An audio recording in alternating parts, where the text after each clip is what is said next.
السلام علیکم ناظرین، آج جو ہے ہم سورۃ اخلاص کا، ویسے تو جو بھی ہم سب کو یعنی کہ بچپن سے ہی سکھایا جاتا ہے،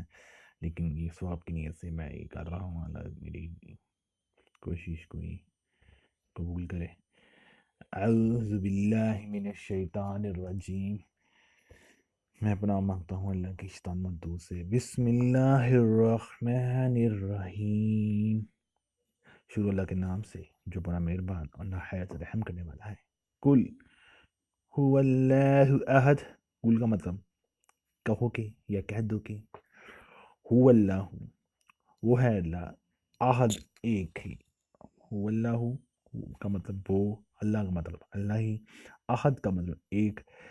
تو کہہ دو کہ وہ ذات پاک جس کا نام اللہ ہے ایک ہے، یعنی کہ بہت اچھا ماشاء اللہ سے ترجمہ کیا ہے، اور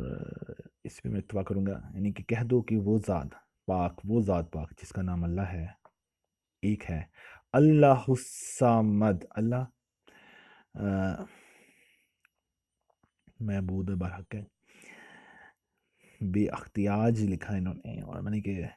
بے نیاز ہے، نہیں کہ ہم بچپن سے ہی پڑھتے ہیں اللہ بے نیاز ہے،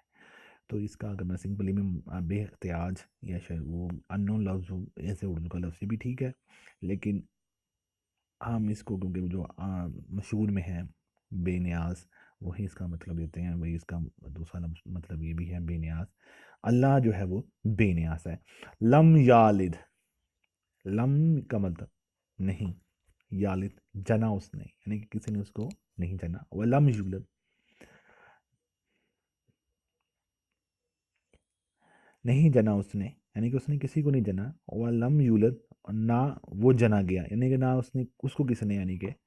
جنا ہے، یعنی کہ دوسرے لفظوں میں اگر ہم صاف اردو میں اگر ہم بات کریں تو نہ کسی کا باپ ہے،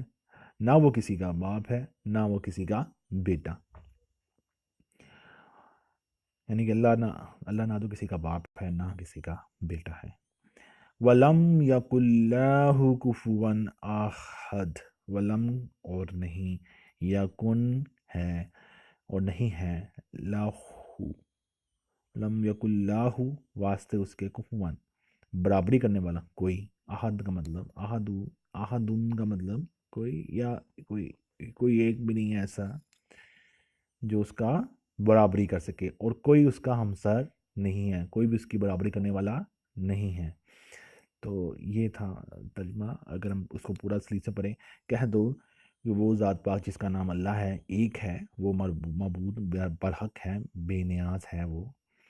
یعنی کہ اللہ جو ہے وہ بے نیاز ہے، نہ وہ کسی کا باپ ہے نہ وہ کسی کا بیٹا، اور اس کا کوئی ہمسر نہیں۔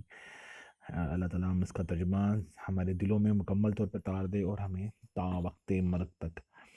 قیامت کے اٹھنے تک یہ ترجمہ ہمیں یاد ہو، اور اس میں ہم قائم رہیں۔ اپنا خیال رکھیے گا اور دعاؤں میں یاد رکھیے گا۔ اللہ حافظ۔